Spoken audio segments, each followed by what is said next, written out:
على الآيات والذكر وفي فيض من العطر هنا رمضان مدرسة تنير مآثر الفكر. أعوذ بالله من الشيطان الرجيم. بسم الله الرحمن الرحيم. إنا أنزلناه في ليلة القدر وما أدراك ما ليلة القدر. ليلة القدر خير من 1000 شهر. تنزل الملائكة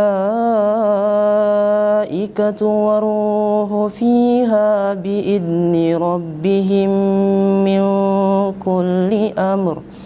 سلام هي حتى مطلع الفجر. صدق الله العظيم. Assalamualaikum warahmatullahi wabarakatuh. Alhamdulillahi rabbil alamin. Wassalatu wassalamu ala asyrafil anbiya wal mursalin wa ala alihi wa ashabihi wa man walah. Allahumma anfa'na bima 'allamtana wa 'allimna ma yanfa'una wa zidna 'ilman.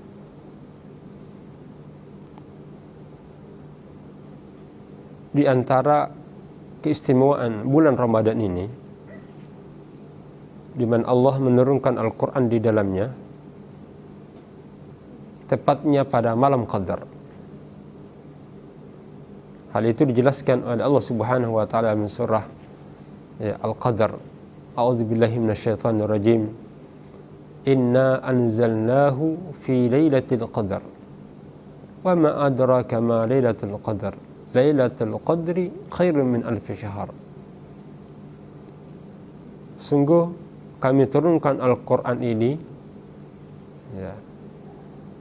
pada malam Qadar, Lailatul Qadar. Tidakkah kalian mengetahui apa itu Lailatul Qadar?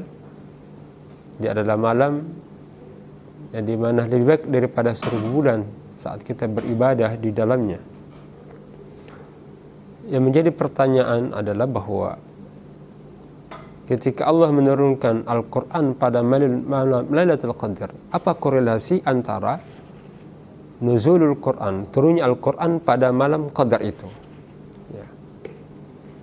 Lailatul Qadri secara harfiah terdiri dari dua kata, Lailatun wal Qadar.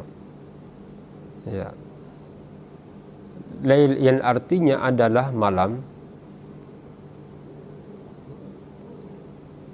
juga diambil dari kata lailan, sama. Namun dari segi spesifikasi, lailatun itu lebih khusus daripada lailun. Jadi kalau lailan adalah masa, malam, hari, mulai dari tentunya terbitan matahari hingga terbit fajar.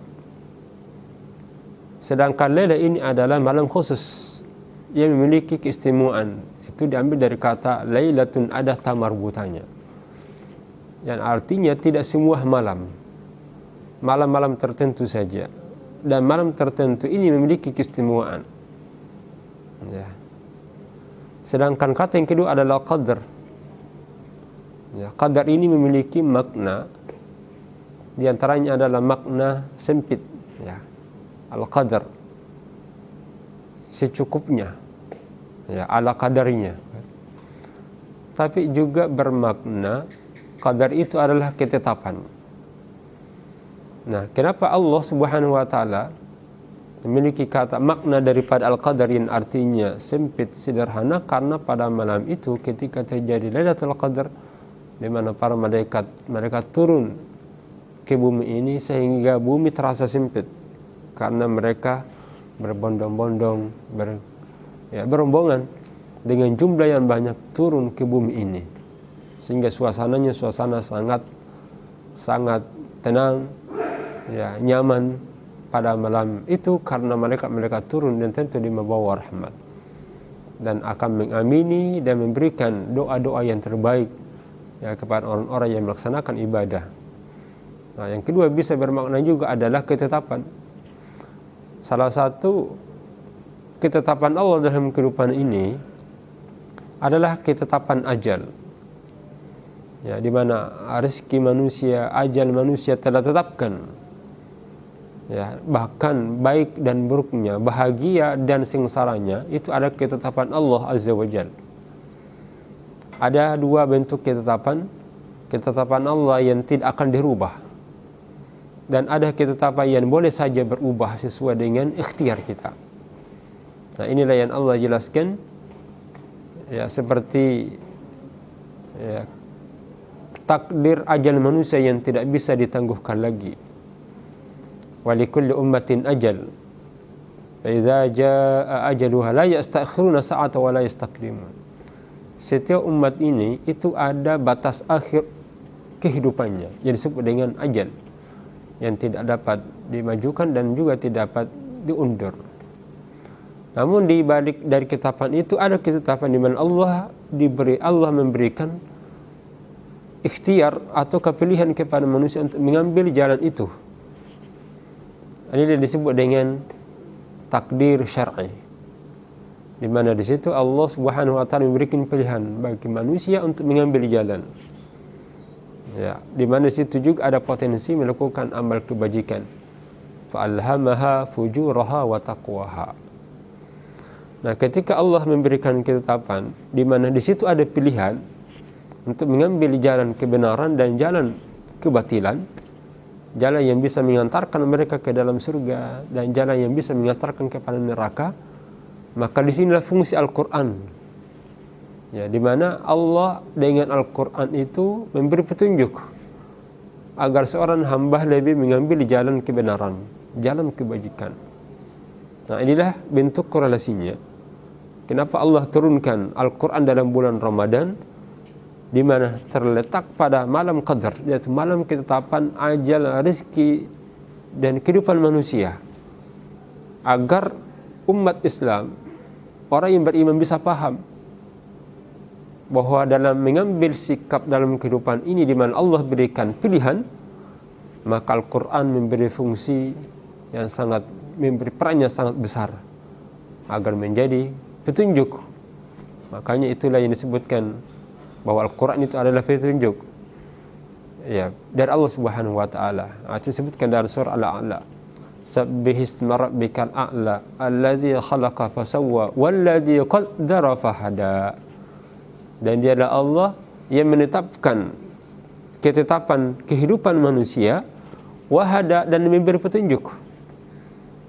Ketetapan manusia, jalan kebenaran, jalan keburukan, jalan menuju surga, jalan menuju neraka.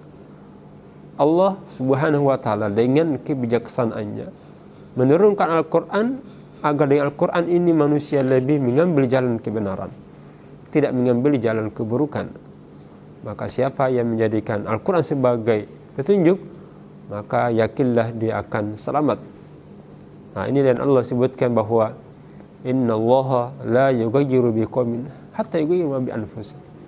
Allah tidak akan merubah suatu kaum sampai kaum itu sendiri yang merubahnya. Allah menetapkan ketetapan, namun di balik ketetapan itu ada pilihan. Maka manusialah yang punya peran untuk memilih mana jalan yang baik.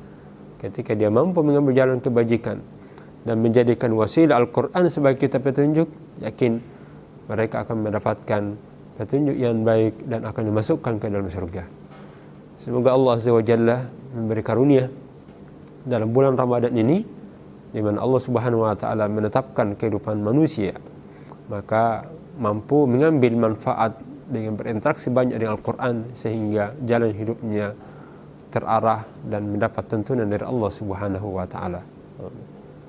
Wa akhiru da'wana anil hamdulillahirabbil alamin. Assalamualaikum warahmatullahi wabarakatuh.